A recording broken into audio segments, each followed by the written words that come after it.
भारतीय संविधान के संवैधानिक विकास के अंतर्गत, जैसे कि हमने पिछले वीडियो में आप सबको डिस्कस किया है ईस्ट इंडिया कंपनी के बारे में, इन रेगुलेटिंग एक्ट 1773 से लेकर के 18 चार्टर अधिनियम 1853 तक के जितने भी महत्वपूर्ण प्रश्न बन सकते हैं आगामी परीक्षाओं में, सभी परीक्षाओं में, चाहे वो यूपी-पीसीएस में हो, आईएएस प्री में हो, या फिर यूपी-पीसीएस मेंस में हो, आरओ एआरओ हो, या ईपीपी हो, यानी किसी भी कॉम्पिटिटिव एग्ज़ाम से संबंधित, यानी कि अगर बात आती है कि भारत का संवैधानिक विकास के अंतर्गत जो ईस्ट इंडिया कंपनी के अंतर्गत जो जितने भी प्रश्न महत्वपूर्ण बन सकते हैं उसको हम डिस्कस करेंगे। वीडियो में बने रहिएगा।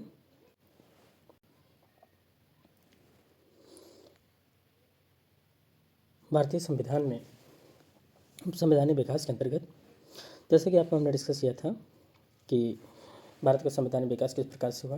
हमने आपको बताया कि ईस्ट इंडिया कंपनी के शासन हेतु पारित ब्रिटिश संसदीय अधिनियम 1773 से लेकर के 1873, इसमें जो प्रमुख बातें हैं उसको जल्दी से डिस्कस कर लेते हैं। उसके बाद हम प्रश्न कोश पर चलते हैं कि इससे बनने वाले कौन कौन से प्रश्न बन सकते हैं। पहली बात हमें जो ध्यान रखना है, पहला है 1773 रेगुलेटिंग एक्ट के बारे में। इसमें प्रमुख बात, पहली बात हमें ध्यान रखना है जो प्रश्न बन सकता है आगामी परीक्षाओं में, बंगाल के, पहला बात पॉइंट क्या है, बंगाल के गवर्नर को गवर्नर जनरल नाम दिया गया। 1773 के अंतर्गत बंगाल के गवर्नर को गवर्नर जनरल नाम दिया गया, जो हमें 1773 के अंतर्गत हमें ध्यान रखना है। दूसरी बात क्या ध्यान रखना है, 1773 रेगुलेटिंग एक्ट के अंतर्गत ही 1774 में 74 ईस्वी में कलकत्ता में सर्वोच्च न्यायालय की स्थापना की गई। हम इसमें दो ही बातें ध्यान रखनी है। पहली बात हमने आपको बताया गवर्नर जनरल नाम दिया गया। दूसरी बात हमें क्या ध्यान रखना है कि सर्वोच्च न्यायालय की स्थापना की। प्रश्न बनता है कि किस अधिनियम के अंतर्गत पहली बार सर्वोच्च न्यायालय की स्थापना की गई, है ना? तो कहाँ पर? कलकत्ता में। और कब? 1774 में। दूसरा एक्ट जो है हमारा 1784, दूसरा एक्ट जो है हमारा 1784 कौन सा है? 1784 पीट्स इंडिया एक्ट। ठीक, देखो इसके अंतर्गत क्या बातें हमें ध्यान रखना है।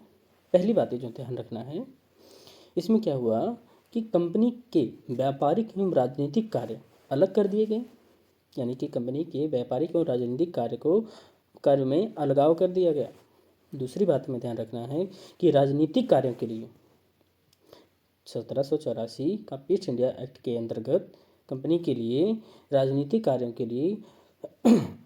कार्यों के कंट्रोल के लिए बोर्ड ऑफ कंट्रोल का गठन किया गया, यानी नियुक्ति किया गया, जो हमें बहुत ध्यान रखना है। आगामी परीक्षा में अक्सर पूछा जाता है कि राजनीतिक कार्य के लिए बोर्ड ऑफ किस चीज़ की नियुक्ति की गई, यानी बोर्ड ऑफ कंट्रोल का नियुक्ति किया गया, यानी गठन किया गया।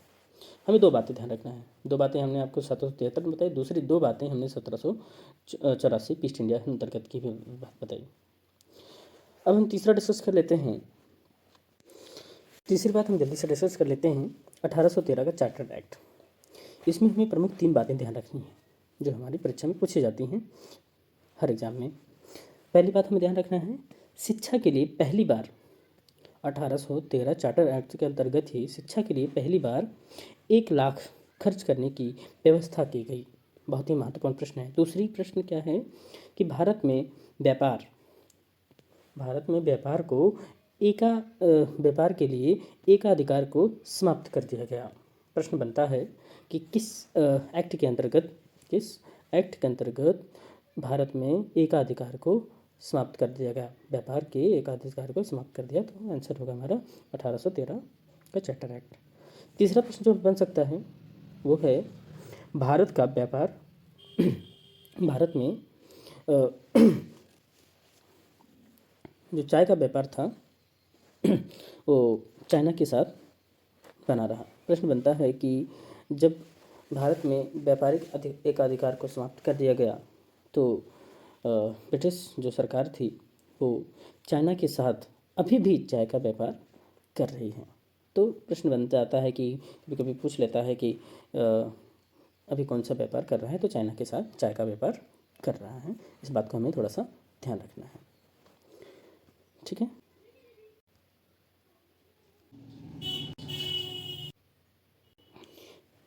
1853 का चार्टर एक्ट। इसके अंतर्गत विधायी शक्तियों को कार्यपालिका शक्ति के से अलग कर दिया गया। पहले पॉइंट हमें ध्यान रखना है। दूसरी पॉइंट हमें जो ध्यान रखना है वो विधान परिषद को नियमित कानून बनाने की शक्ति मिल गई। पहली बात क्या ध्यान रखना है हमें कि हमें ध्यान रखना है विधायी शक्तियों को कार्यपालिका शक्ति से अलग कर दिया गया। और दूसरी बात हमें ध्यान रखना है विधान परिषद को, किसको, विधान परिषद को नियमित कानून बनाने की शक्ति मिल गई। तो प्रश्न बनता है, बहुत अच्छा प्रश्न बनता है कि किस चार्टर एक्ट के द्वारा विधायी शक्तियों को कार्यपालिका शक्ति से अलग कर दिया गया। तो आंसर होता है 1853 चार्टर एक्ट। दूसरा प्रश्न बनता है कि भारत विधानसभा को नियमित कानून बनाने की शक्ति किस चार्टर एक्ट के अंतर्गत मिला। तो आंसर होगा हमारा 1853। हमें इतनी बात इसमें ध्यान रखना है। हम आगे डिस्कस करेंगे 1858 का जो चार्टर एक्ट था, या उसको हम भारत शासन अधिनियम भी कह सकते हैं। तो इसके अंतर्गत क्या हुआ कि भारत के गवर्नर जनरल को पदनाम बदल करके भारत का वायसराय कर दिया गया। दूसरी बात में ध्यान रखना है कि भारत का शासन था वो ब्रिटिश ताज के अधीन हो गया। चलिए इसको तो हम आगे डिस्कस करेंगे, लेकिन हमें महत्वपूर्ण तथ्य मैंने आपको बता दिया।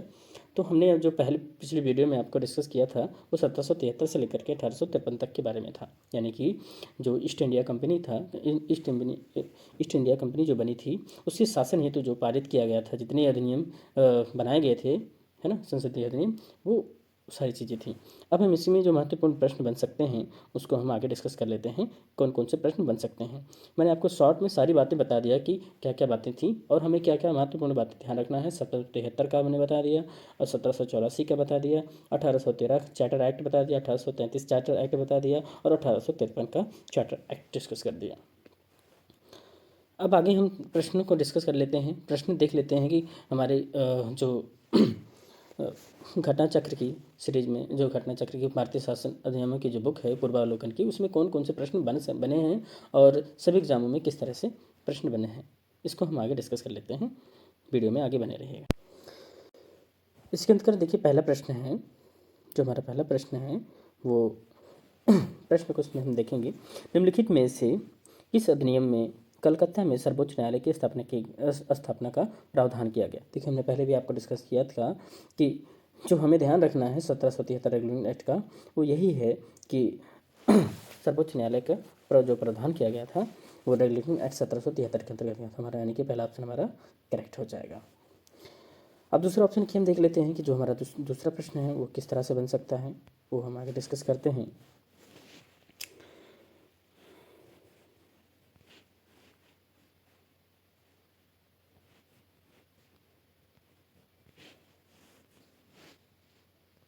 दूसरा प्रश्न इसकी सीरीज में दूसरा प्रश्न क्या बना हुआ है, इसमें पूछा गया है कि कौन सा कथन सही है। तो पहला हमें कथन देखना है, कलकत्ता में सर्वोच्च न्यायालय की स्थापना रेगुलेटिंग एक्ट दी गई, तो हमारा कथन सही है। दूसरा है लेमिस्टर इस न्यायालय के प्रथम मुख्य न्यायाधीश थे, ठीक है। और नेक्स्ट ये आंसर हमारा सही नहीं है, तो पहला हमारा ऑप्शन करेक्ट हो जाएगा। इसके लिए हमारा ऑप्शन नंबर बिल्कुल करेक्ट हो जाएगा। वो होगा कि जो हमने पूर्व प्रश्न में देखे, प्रश्नों को देखिए किस तरह से पूछा गया है, यूपी आर की है। अगला प्रश्न है, इसको भी हमें सूची सम्मिलित करना है। तो इसमें देखिए प्रश्न है, पहला सम्मिलित क्या है, नियंत्रण परिषद की स्थापना, और दूसरा है ऑप्शन बी है सर्वोच्च न्यायालय की स्थापना, तीसरा है इंग्लिश मशीनरियों को भारत में कार्य करने की अनुमति, चौथा है गवर्नर जनरल की परिषद में कानूनी सदस्य की नियुक्ति। तो यहाँ पर हमने अगर हम पहले ऑप्शन को मैच करते हैं और दूसरे ऑप्शन को देखते हैं तो इसको पहले ही ऑप्शन के सर्वोच्च न्यायालय की स्थापना regulating act and 1773, and then अगला हम देखेंगे तो इसके अंतर्गत जो हमारा ऑप्शन होगा वो कौन सा सही होगा, यानी कि पहला के बी और गवर्नर को 1833। तो इस तरह से हमारे जो डी का 4 ही होगा, यानी कि हमारा ऑप्शन नंबर बी करेक्ट होगा। जो हमारा ऑप्शन नंबर बी है इसके अंतर्गत करेक्ट होगा, ठीक। अगला प्रश्न देखते हैं। चौथा प्रश्न है, निम्नलिखित में किनसे भारत में अंग्रेजी शिक्षा की नींव पड़ी। तो पहला हमने आपको पहले भी डिस्कस किया था कि 1813 का चार्टर एक्ट, जिसके अंतर्गत 1 लाख रुपए का प्रावधान किया गया था। शिक्षा के लिए पहली बार 1 लाख खर्च करने की व्यवस्था की गई थी 1813 के अंतर्गत। और इसके अंतर्गत हमें क्या किया गया था, जनरल कमेटी पब्लिक इंस्ट्रक्शन बना हुआ था, जो कि कब बना था, 1823 में ईस्वी में बना हुआ था। अगला माध्यमिक एवं आन विवाद हुए थे। तो हमारा इसके अंतर्गत हमारे तीनों ऑप्शन सही हैं। तो हमारा आंसर सही हो जाएगा, ऑप्शन डी हो जाएगा। इसके बारे में इसको थोड़ा सा डिटेल बातें हैं। ईस्ट इंडिया कंपनी, ये सारी बातें हैं इसमें। यहाँ पे देखिए लिखा गया है कि ईस्ट इंडिया कंपनी ने ओरिएंटल शिक्षा की प्रचलित प्रणाली को हतोत्साहित किया तथा पश्चिमी शिक्षा और अंग्रेजी भाषा को बढ़ावा दिया।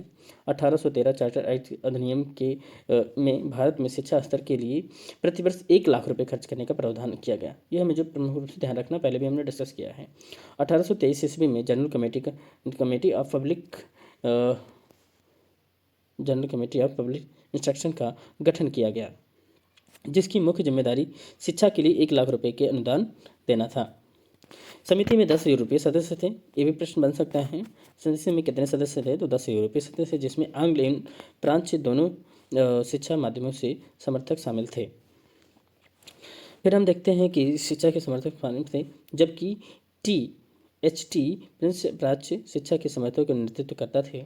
इसके बाद गवर्नर जनरल लॉर्ड विलियम बेटिंग्स 1828 से लेकर के 1835 के शासनकाल में 7 मार्च 1935 को लॉर्ड मैकाले के प्रस्ताव से स्वीकृत कर भारत में अंग्रेजी शिक्षा को उच्च शिक्षा का माध्यम मान लिया। ठीक है। अगला प्रश्न जो हम देखेंगे, 5वां प्रश्न है, वो है किस अधिनियम के द्वारा संसद ने चाय और चीन के साथ व्यापार को छोड़कर ईस्ट इंडिया कंपनी के भारत के व्यापारिक अधिकार को समाप्त कर देगा। देखिए, हमने आपको पहले भी डिस्कस किया था कि जो 1813 का चार्टर एक्ट था, इसके अंतर्गत क्या किया गया था, ब्रिटिश संसद ने चाय और चीन के साथ व्यापार को छोड़कर ईस्ट इंडिया कंपनी के भारत के साथ व्यापारिक एकाधिकार को समाप्त कर दिया गया। तो हमारा इसके अंतर्गत हमारा जो ऑप्शन ए होगा वो बिल्कुल करेक्ट होगा। ठीक है। अगला प्रश्न देखते हैं, क्वेश्चन नंबर 6। ब्रिटिश संसद के किस अधिनियम ने भारत में व्यापार पर ईस्ट इंडिया कंपनी के एकाधिकार को समाप्त कर दिया? तो हमने आपको पहले भी बताया था कि 1813 के अंतर्गत ही भारत में जो एकाधिकार को समाप्त किया गया था। तो क्योंकि उत्तराखंड पीसीएस में पूछा गया प्रश्न है, तो ये सारे प्रश्न जो है किसी भी आगामी परीक्षा में पूछा जा सकता है ना। तो इस बात को हमें ध्यान रखना है। चलिए हम आगे बढ़ते हैं अगले प्रश्न पे की तरफ। देखिए, अगला प्रश्न है, इसमें पूछा गया है आईएएस प्री का क्वेश्चन है, जो कि हमें मोस्टली एक बार ध्यान रख लेना है, पढ़ लेना है कि किस तरह से प्रश्न पूछा गया है। तो यहाँ पर है कि निम्नलिखित कथनों पर विचार करना है। पहला कथन देखो, इसमें दिया गया है कि किसने भारत में ईस्ट इंडिया कंपनी के व्यापार एकाधिपत्य को, चाय का व्यापार सीधा चीन के साथ व्यापार को छोड़कर समाप्त कर दिया गया। तो अगला है, इसने चीन द्वारा अधिकार में लिए गए भारतीय राज्य क्षेत्रों पर ब्रिटिश राज क्राउन की संप्रभुता को सुदृढ़ कर दिया गया। तीसरा है, भारत का राजस्व अब ब्रिटिश संसद के नियंत्रण में आ गया था। तो यहाँ पर प्रश्न जो है 1813 के अंतर्गत जो सारी बातें थी, हमने आपको चार्टर एक्ट के अंतर्गत सारी बातें बताया था कि शिक्षा के लिए 1 लाख रुपए खर्च करने की व्यवस्था की गई, एकाधिकार को समाप्त किया गया, और चीन के साथ अभी भी चाय का व्यापार बना रहा। तो इसके अंतर्गत हमारा पहला और दूसरा ऑप्शन बिल्कुल करेक्ट है, जो कि हमारा ऑप्शन नंबर 1 करेक्ट हो जाएगा। हम अगला प्रश्न देखते हैं, जो अगला लास्ट प्रश्न है, वो है किस अधिनियम ने भारतीयों को अपने देश में प्रशासन में कुछ हिस्सा लेना संभव हुआ?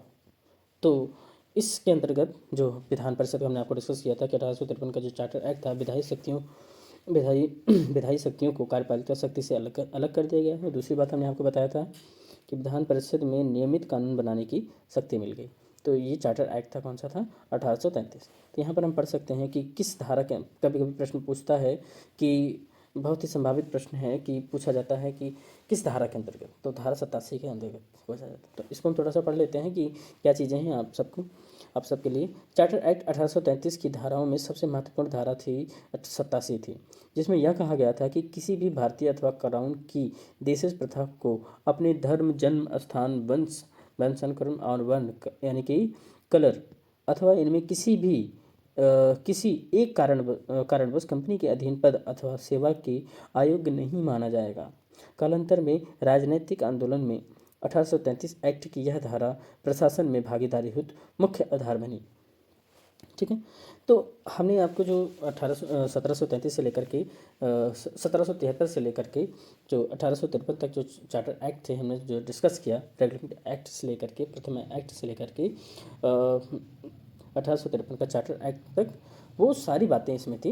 यानी कि ये जितनी भी बातें आपको हमने बताई, ये सारे प्रश्न या संभावित जितनी भी चीज़ें थी, ये ईस्ट इंडिया कंपनी के शासन हेतु पारित जो संसदीय अधिनियम थे वो उन सब के बारे में था।